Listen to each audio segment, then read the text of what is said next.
Good afternoon.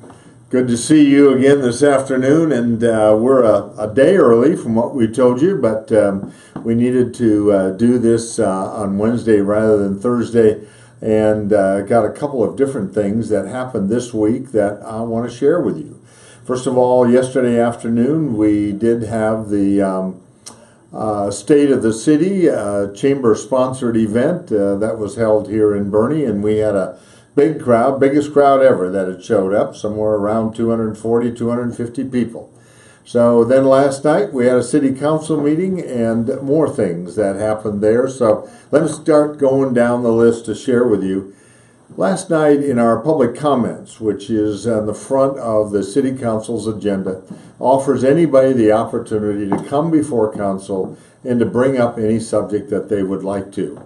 Now, according to an attorney general opinion, council cannot respond back, but they do have the opportunity, though, to, if you will, get their voice in the room. And we were delighted to have a number of the members of Post 688, VFW Post 688. And by the way, we were told last night some facts.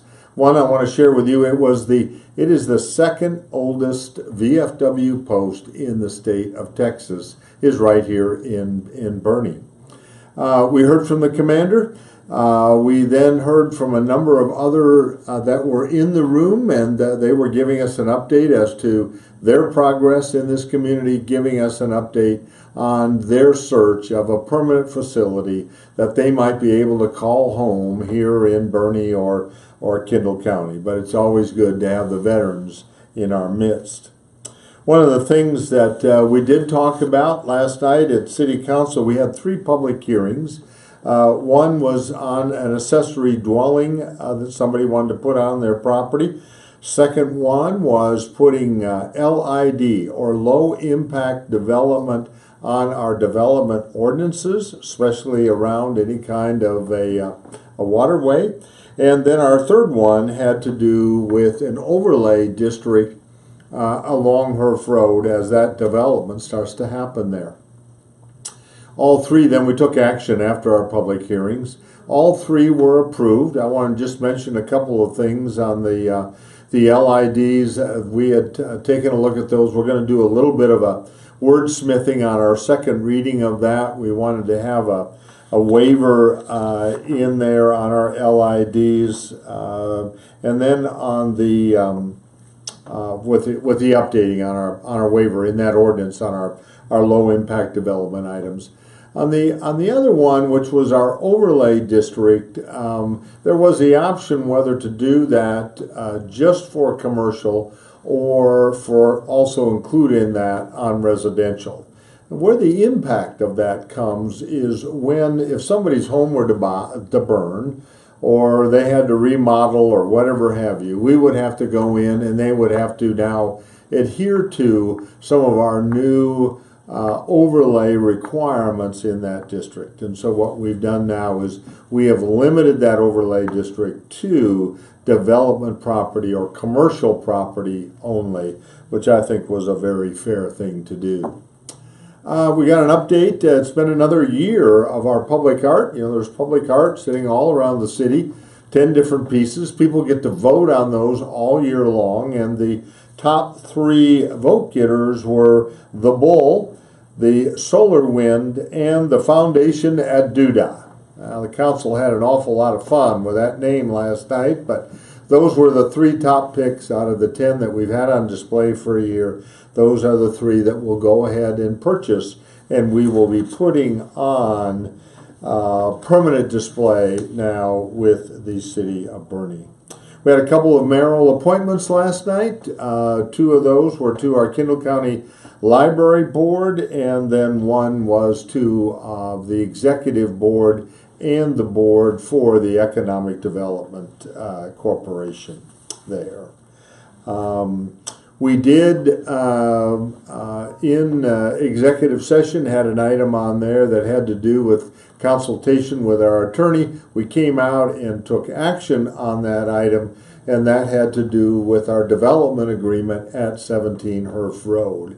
What we did was we gave approval to the city manager. Now, we tweaked a couple of things, but gave the city manager approval to go ahead and to manage that contract, get that signed and in place. And so we have finally gotten to that place that we can do that. That's a happy ending to that project as well. Some of the things I want to switch now to the luncheon that we had, the chamber luncheon, which was again hosted by the chamber, but it was the State of the City address and some of the facts and information that we gave everybody that attended there that day. The city of Boerne is working off of a $77 million budget this year. Remember, our budget year is different than the fiscal year. It goes to the end of September. We start a new year in October. Just want to get that information out to everybody. And our current property tax rate is 47 cents per $100 of valuation. That has been a consistent tax rate for the last 7 years, and it's only gone up 2 cents in the last 14 years. Tax rate, if we were to have a tax rate, just trying to give some perspective to what that means to the city. If we went up 1 penny, that would yield additional income to the city of $163,000. To make that even, put it a little bit more in perspective, if we were to hire a new police officer, put them in an automobile, a new firefighter, and put them in their equipment, that comes to about $147,000. So keep that in perspective as we go through some of these other numbers. The other number I want to give you is last year our property tax value went up about $100 million. Now that seems like an awfully large number, but what that yields actually in income to the city is around $463,000. Our estimated population right now is 14,968, and as we go through different scenarios and different information we were giving, I took the group back to some notes that I discovered that I had put into a folder that I wanted to share to you, and I put those notes in my folder. They were notes that I was using back when I ran for mayor in 2011. I put down that a thriving downtown business environment made up of retail and office with safe walking and street crossing ability.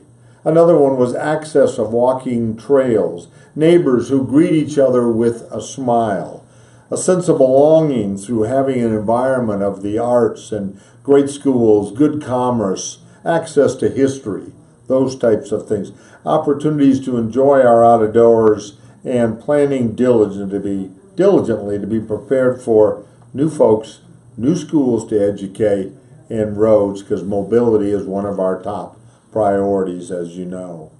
Quick update on that mobility, though. The frontage road on I-10 is now complete.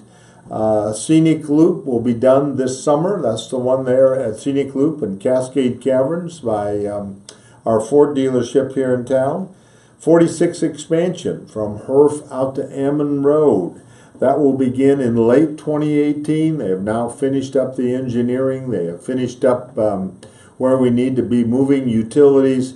That will be disruption, but we'll eventually wind up with 5 lanes of traffic. And then I-10 intersection at Bandera Road, or 46, and the 87 intersection on I-10 should begin later on this year. And then we'll be repaving and marking our main street all the way from Bandera all the way out north or west of town to Interstate 10 on 87. Wanted to bring back up, you should be receiving notice again pretty soon of another public meeting with the Kendall County study, or the Kendall Gateway study as we call it. That's our outer loop, where that goes, how that's going to be constructed, all of those sorts of things. Your public input is very, very important, not only to the community of Boerne, but to the county of Kendall. We've got the master plan committee. We are about ready to wrap that all up. That should be before council in April, taking action that in May sometime, and we'll complete that project.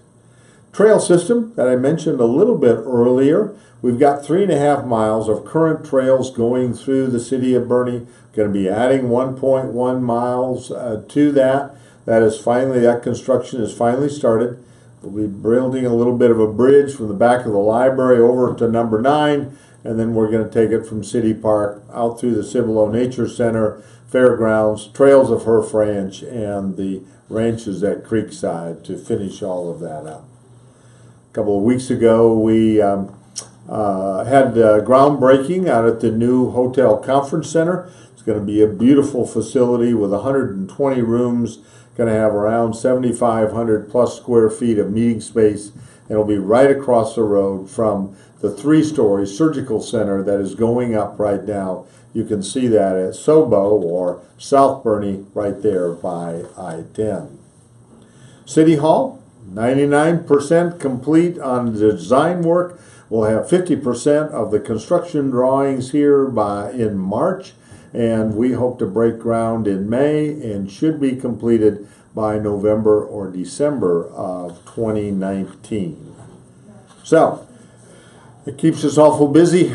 As you can suspect, we have tried and continue to make every effort to be able to communicate to you as frequently as we possibly can what has been created this last year. Obviously, these live streams, but also Facebook pages for the police, the fire, the library, the Parks Department, Animal Services, our Convention Visitors Bureau, our Hill Country Mile, and even more. So, yes, you can go to our website.